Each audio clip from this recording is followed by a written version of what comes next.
Hello and welcome back to the Y1's Pro Show. You join us at the end of Stage 7 of the tour and we have a banger of an episode for you today. We do indeed. So thank you to Garmin and Van Rysel for supporting the show and helping us to bring you these free daily highlights. Now let's get into them. Hello, Katie. Hello. Do you want to talk us through what happened today? Sure, let's go. So once again, like yesterday, it took a while for a breakaway to settle. Around 60 kilometres of back and forth before we had a group. And when we had one, it was 5 riders strong. And it was composed of local rider Owen Kostu of Arkea B&B Hotels, Alex Bodine of EF, Marco Haller of Tudor Pro Cycling, Ivan Garcia Cortina of Movistar, and Geraint Thomas. What the hell was G doing there? He was meant to be just like chilling in the middle of the pack, wasn't he? Yeah, he might have got lost, I think. I think he must have just been fed up with his teammates. Or maybe he wants our neon jersey.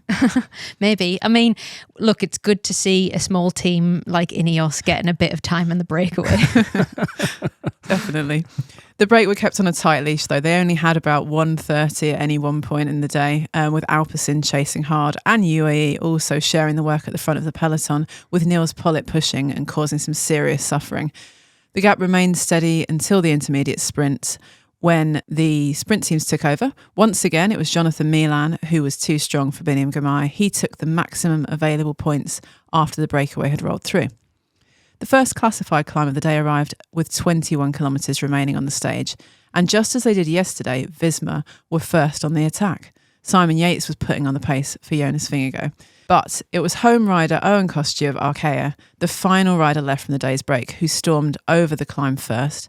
And then he went on solo to take the first of 2 ascents of the Mur de Bretagne, winning that KOM in front of an incredible home crowd. It really was something to see that crowd today.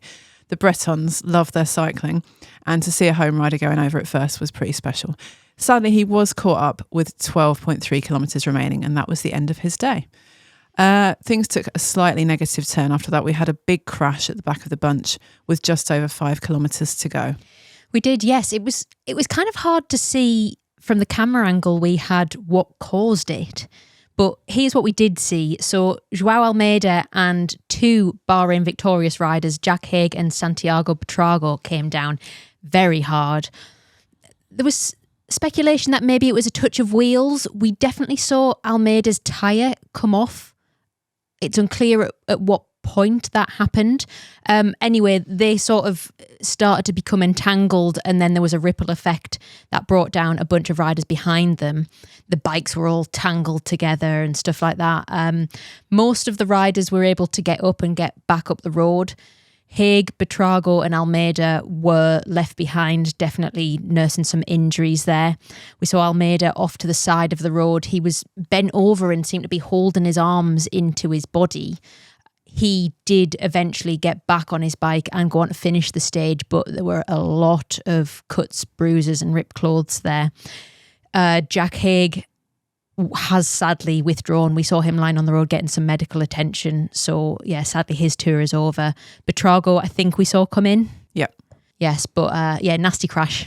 To the people that are going to do exactly what I did, which is go, hookless. We checked it. It's not a hookless rim. It's not a hookless rim. No, and it's rated to 100 PSI. Good knowledge. Thanks for that, Jimmy. So, after that drama, a very small peloton remained at the front of the race, containing most of the GC favourites. Tim Wellens was the winner of the battle to turn onto the climb for the final time with Pogacar on his wheel. And from there, Pogacar led with Evenepoel and Vingegaard behind him. So that trio kind of led the race for a little while. But it was very cagey. None of them wanted to make a move too early.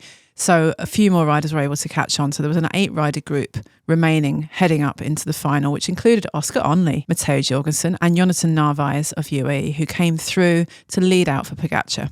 And he stayed on the front all the way to around 150 metres to go. They left it very late. But then Pogacar opened up his sprint first and dropped everyone except for Jonas Vingegaard. Pogacar was able to hang on to take his second stage win of the tour, but there was nothing to separate the two of them time-wise on the line. Good to see a smaller rider like Pogacar getting a bit of time in the limelight too, I think. No, I'm joking. Well done, Pogacar. And also Oscar Onley rounding out the podium in 3rd. Actually, they're good to see a smaller rider getting time. I didn't realise he's on the podium. That's amazing, isn't it? Yeah, nice. Yeah, when you look at the calibre of riders, again, that he's beating, pretty incredible. What a tour he's having so far. Yeah. And we haven't even seen him in the proper mountains yet. Can't wait to see what he can do. Felix Gall of Decathlon AG Desert recorded his best results so far in the race, finishing 4th, with Matteo Jorgensen 5th, Remco in 6th, and Kevin Vauquelin 7th. Primoz Roglic lots more time, 21 seconds down. He came in 16th, but he doesn't care. So let's stop talking about it. We really should. Mathieu van der Poel rolled in about a minute 17, I think it was, after he lost yellow today. He went very deep on yesterday's stage, and it was clear he just didn't have the edge today, sadly. So I think congrats are in order to Tadej Pogacar. Well done. Another stage under his belt. We could see very early that UAE wanted this stage, and they played it perfectly, even with the little tumble that Almeida took. It does feel a little bit like he got baited into it though, didn't he? With, there was the idea. We knew that Van der Poel wanted it if it was possible. Clearly it wasn't possible, but once Pog gets into his head that there's a showdown with him and Van der Poel, just couldn't let it go, could he? He even talked about it in his post-race interview. Yeah, I mean, I think Pogacar wants everything. Well, and it's really interesting, actually, because after all the talk, we'll have a chat about it shortly, about the tactics yesterday, and Pogacar not ending up in yellow after all the jersey kind of politics. They still raced it as if he was in yellow anyway, didn't they? They did, yes, yeah. I thought that almost undermined that argument, but we'll see him again back in yellow now tomorrow, so it'll be interesting to see what happens then. Nils Politt, absolute machine of a man, spent so much time on the front just driving that pace, absolutely putting himself into a hole. Yeah, he's one of these riders, they're a special breed, these rouleurs who take on the role of driving the pace, controlling the bunch, and you have to be a special kind of person to want to suffer like that and put everyone else under that much pressure as well. He is a machine, like Tim de Klerk, who now rides for Little Trek but spent most of his career at Soudal Quickstep. Who was called the Tractor, like that's literally his nickname. I think Nils Politt's nickname is the Giraffe, which is a bit boring, really. It doesn't really express the amount of suffering he can endure. He is tall, but I don't know. Have you seen a giraffe fight? I have.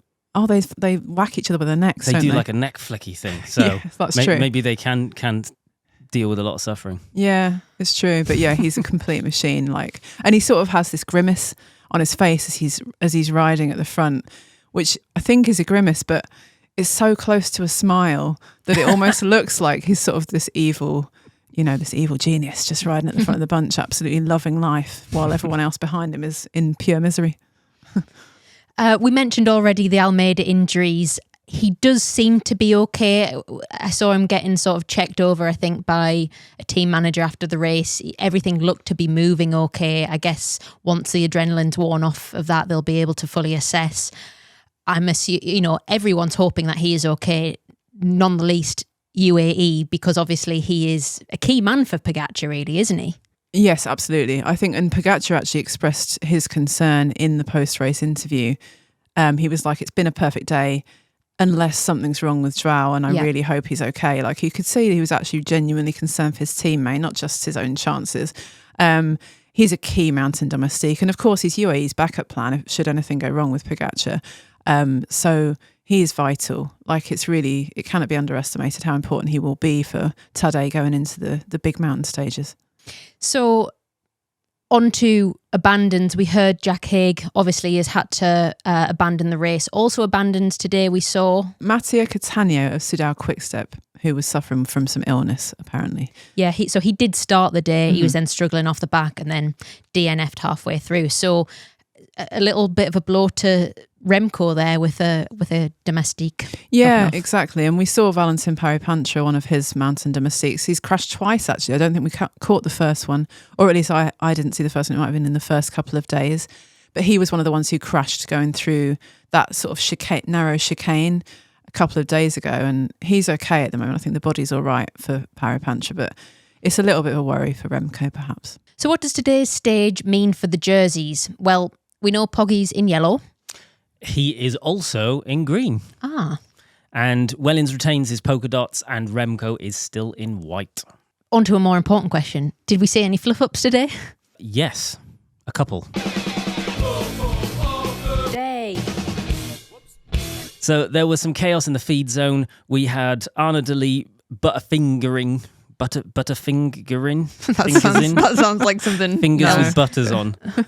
Butter on fingers. He goes to grab the first bottle, drops it, goes for another, drops it, eventually grabs the third one. Immediately after that, an Alpecin rider misses one, and then Lenny Martinez misses one also, tries to get one from Jayco, and of course they said, whoa, no, you're not having that. Denied. Which we heard from friend of the show, Will Girling, former EF nutritionist, now Red Bull Bora Hansgrohe nutritionist, that is a pretty common thing. And it's not. No, he said the opposite. He said it's not a common thing. Oh, did he? Yes, he said it doesn't happen that often, and it's usually the rider's fault. No, sorry, no. I was talking about the being denied by other teams part of it. Well, yeah, of course. So it's not just that they're being a-holes about it. It's just, Well, no, they are being a-holes about it. That's the whole point. It's saying we're not going to help you. They're for our Is it riders. not just that they've all got their own specialised bottles with different concoctions of, electrolytes and all the things that they need, and if they give that specific thing to a different rider, then that their rider misses out? Or is it just purely water? Well, there will be concoctions in there, but they'll be pretty standard now. There'll probably be a bottle of electrolytes and a bottle of carbohydrates, depending on what their strategy is. And I think most of their riders will be typically on the same strategies, but they deny them because it's a race. Yeah. Because they have bucket tons of them. Like, they have mountains and mountains. And he could give that out and then just get another one. Presents of a Christmas. Presents of a Christmas? Yeah, that's the saying, isn't it? I don't know. You don't give presents unless it's on Christmas. It was Lenny Martinez's birthday. Oh, that's hard. Literally. Today. Was it actually? Yeah. Oh, well, F you, Jayco Alula. Give him a fucking bottle on his birthday. Sorry. You censored one and then not the other. I try to censor myself on this show because it creates more editing for us when we're under pressure, but sorry to future me for that one. Yeah. Oh, there is one more as well. Wout van Aert lost his glasses. I think he had them maybe on the top of his helmet, possibly, and there was a moment he was on the front and he looked over his shoulder, and that was enough for the wind to catch them, and because obviously he's rapid, off the top of his head, gone. Nice souvenir for someone, though. Or a snot-covered sticky one. I would like it. Anyway, in other news, there's been lots of talk over the past 24 hours about Visma's tactics over the past couple of days. Tactics which haven't gone unnoticed by Tadej Pogacar. So as we mentioned, despite the GC lads rolling in about 4 minutes after the breakaway yesterday, the GC bunch were working right up to the line. And after that stage, Pogacar gave an interview saying that this was all down to Visma. They whacked the pace right up on the final couple of climbs. He said he didn't quite know what they were trying to do, but they went hard and he just had to follow. But he suggested maybe it was a tactic to get him back in that yellow jersey. Visma responded this morning saying it's a good thing he doesn't get it. We follow our own strategy and we did exactly what we set out to do. Period. They actually said periods, and I added the sassy click. You don't know, Grecian Imam might have done a sassy click. I could see him doing a sassy click. Yeah, it was interesting to get a little bit of an insight into what's going on behind the scenes, the stuff we don't necessarily catch if we're just sort of looking at the camera, and we just everything's bubbling up under the surface, isn't it? It's really interesting. Yeah, we saw examples of it with the breakaway, both today and yesterday, actually, where Visma were just keeping the pace so high that the break couldn't get enough of a gap for everyone to just be able to say, "Yep, we're done. We can sit back and have a nice rest now." Keeping them on that tight leash means that lots of other teams who've missed out can go, "Oh, we can just jump across now and just keep that that high pace and that high tension rolling, and just try and really tire out the UAE team who have to close everything down because, well, yesterday they were in control of the jersey."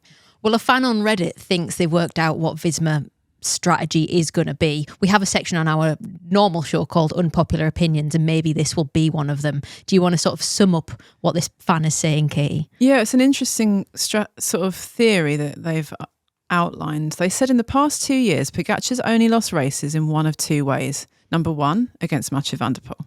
And number two, when he's overextended himself too early in a race and then been reeled in at the end because he's tired. Examples of that could be last year's stage 11 at the Tour.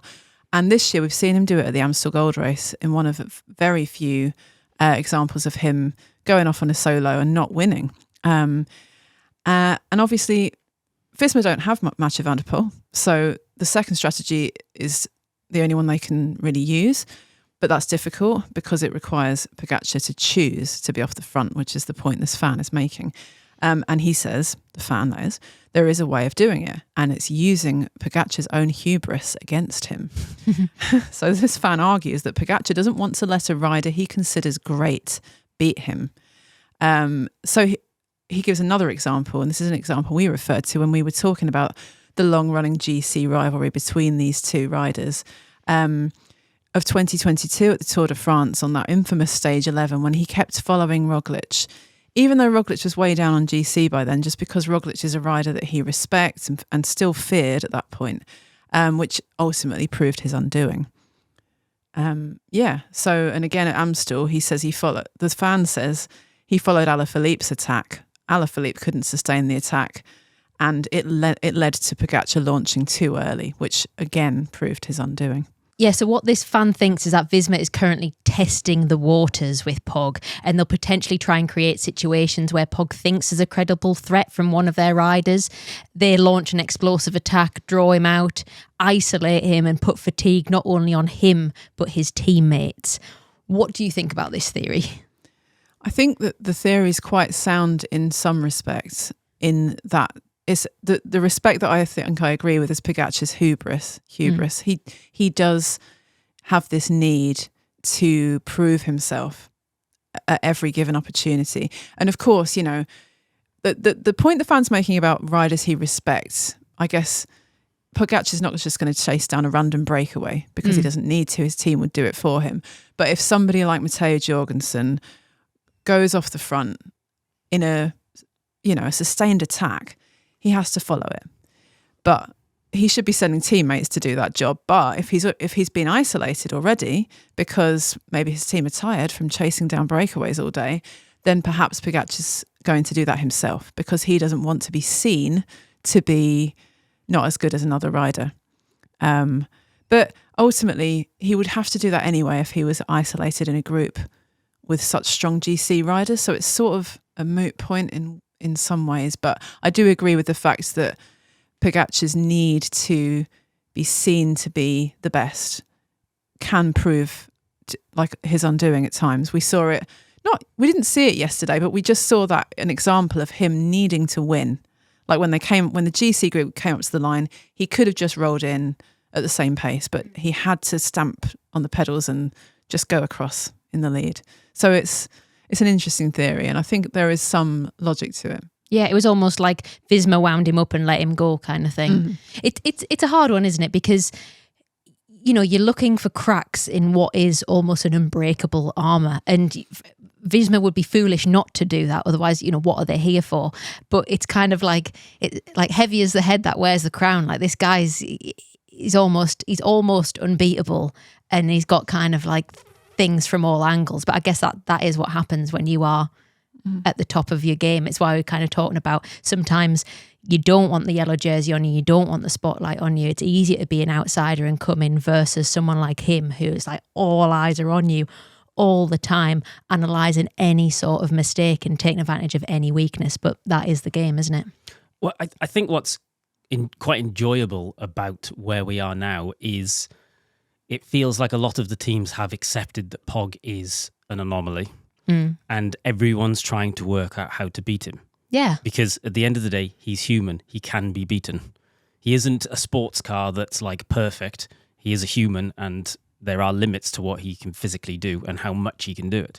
So they're all just kind of trying to work that out because, you know, you've got your Remcos and your Vinegos that are some of the best cyclists of all time right there amongst it, and they're all just trying to work out the new way of bringing someone like him down, this new breed of rider that's just in this exceptional Zone 2 rider.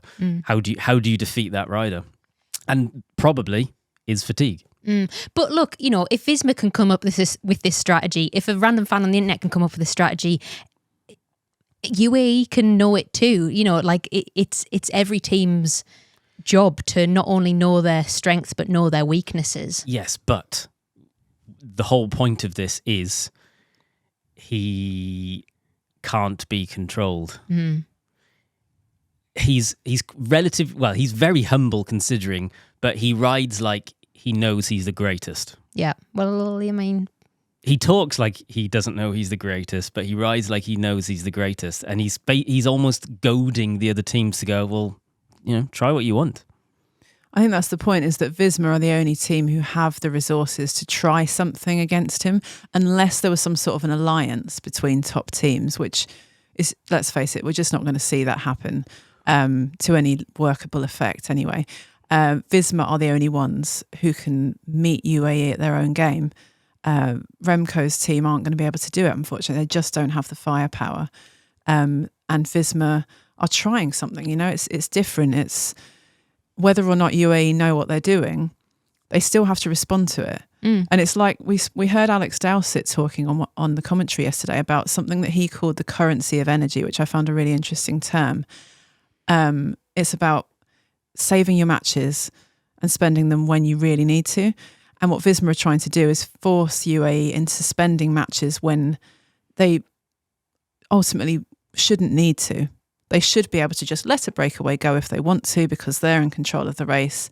But Visma aren't letting them, which forces the guys who will be doing the controlling all the way through the race to have to respond to everything. And it's just going to burn through their currency, their energy. And, these things start to tell in week 3. And that's where Visma are hoping to have an impact and to make something happen that we don't expect, ultimately.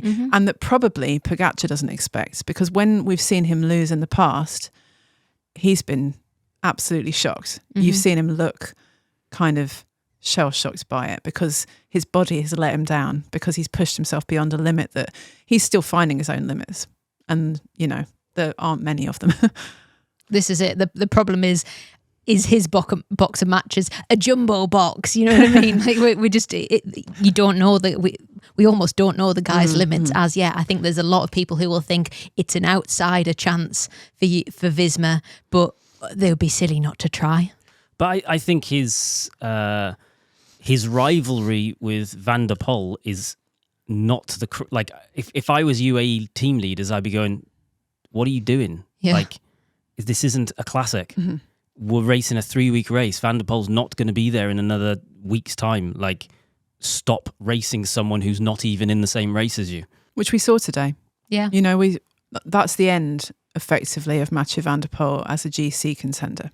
As a GC contender, yes. But if there is a stage that suits him, Pog will still chase him because he wants to beat Van der Poel. I think he might not from now. Well, I don't know. I don't know. It's good speculation. Like, we'll see it on maybe Monday. No, Monday's too hard for Van der Poel. I think the idea where you're ultimately saying if some teams worked together, I'm not by any means suggesting that teams are working together, but the Van der Poel Pogacar rivalry, which has happened over the last couple of days, Visma would be going, this is brilliant. It works well for them. Yeah. Yes. It would let him spend those matches. Exactly. But the thing is, so we had a question from a listener called Chris in Germany who was asking about this very idea of how do you fatigue a rival team without fatiguing yourself? Like, yes, you can allow that rivalry to happen, but Vingegaard has to be on the wheel to not lose time, and we've seen that happen. How do you fatigue him while not just fatiguing Jonas? Yeah, so in the break, to use the breakaway scenario again as an example, Vingegaard will be tucked safely away in the bunch. He doesn't need to be involved in any of that, like politics at the front, where you've got a rider like Victor Campenaerts who can ride a really high tempo but ride steadily.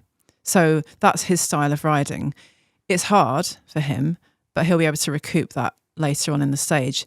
Whereas what UAE are having to do by contrast is fire riders off to chase down breakaways and to try and get it under control. And that's very stressful physically and mentally. So it's about kind of riding the kind of race that they want to ride. Whereas they're forcing UAE to ride the kind of race they don't want to ride. They're not giving UAE the chance to just control in a way that suits them, which we saw today with Nils Politt, and that's the way that suits them. And they got it eventually today. But yes, it's a fair point. The fatigue comes for everyone. But Jonas is well out of it. He's only fatiguing himself right at the end of stages at the moment. Mm-hmm. It's the balancing act, isn't it? It's exactly what you describe about that currency of energy, where to spend it. They're all trying to optimize that, but that's the thing. They're not always going to get it right. And we almost have to take into account also there'll be off days for people as well. Like we're trying to find the chinks in the armor of Pogacar. As you say, he's not a machine. He will have off days. They'll all have off days. Sometimes they will try and fatigue people and go too hard themselves. It's just that's part of the game, isn't it? It is indeed. The Wild Ones Pro Show is supported by Garmin. And we are in some really good company because Garmin also supports some of the very best riders in the Tour de France and the Tour de France Femme. Yeah, they work with teams like Visma Bikes, Soudal Quick Step, SD Works Pro Time, FDJ Suez, and many more. And because Garmin provides these teams with trainers, head units and wearables, they've got access to mountains of incredible data. And they're going to share some of that data with us throughout the coming stages. So we'll get a really interesting insight into the physical demands of the most prestigious bike races in the world. So please stay tuned for that. And once again, thanks to Garmin for supporting the show. How would you like to win a Van Rysel RCR-F 105 Di2 worth £5,000? I would love to. I've ridden that bike. It is proper good. Well, sorry, Jimmy, you can't. But one of our UK listeners will, thanks to our sponsor, Van Rysel. That's class. The RCR-F is literally a Tour de France race bike. Yeah, the official bikes of Decathlon, AG2R, Le Mondial. The 105 version has the same grade of carbon that the pros ride. So to enter the draw to win this bike, click the link in our description. You must be a UK resident, age 18 or over, and T's and C's apply. One winner will be chosen by Van Rysel and contacted by them a week after the draw closes at midnight on August 4th. I sound like one of those radio adverts, don't I? No, it wasn't fast enough. So good luck, and thanks to Van Rysel for supporting the Wild Ones Pro Show. So that's enough of that. Very serious stuff. Shall we round up with tomorrow's stage preview, stage 8? Take it away, Katie. Sure, yes. We have a second stage in Brittany, which will offer a new opportunity to the sprinters as the race travels 171.4 kilometres from Saint-Méon-le-Grand to Laval. It's a rolling profile with an intermediate sprint around the halfway point and 1,700 metres of altitude again across the day. This includes just one categorised climb, which comes 16 kilometres from the finish line. It's only a Category 4, so it's probably not enough of a challenge to prevent the sprinters' teams from bringing about a bunch finale. However, it may not be a straightforward finish. There's a 90-degree right-hand turn with just under 4k to go, and a 360-degree U-turn around a roundabout with 3k to go, meaning positioning will be more important than ever. If that wasn't enough, the final 2k rises steadily uphill to the line. It may be one for Jonathan Milan or Benim Gamay, who's great at uphill sprinting, but look out for other uphill sprint specialists such as Brian Cockard and Søren Verenschold. Brian Cockard could get himself out of the Doom jersey. Wouldn't that be nice? I feel like he deserves a reprieve. It's definitely going to be a spicy end to this, isn't it? 360-degree turnaround. Yeah, it's, everyone's sort of lumping the next two stages together because it's a sprint weekend. They're both sprints flat. They're both flat stages, but this one is going to be a lot trickier than the next one. I think Sunday will be a flat. On the surface, it looks like it's going to be a crash fest, but let's hope it isn't. Pray for everyone to keep upright. On the, maybe let's put a positive spin on it. They might, because they're coming into that U-turn, it will stretch everything out and maybe. Yeah, I'm just being wishful thinking. It's wishful thinking, isn't it? Oh, it's definitely going to be strung out by the time it gets there because they are going to be going bonkers speeds. Rubber side down, please. Well, we shall find out what happens tomorrow and we shall bring you all of that news. Join us again about the same time. And until then, goodbye. See ya. Bye.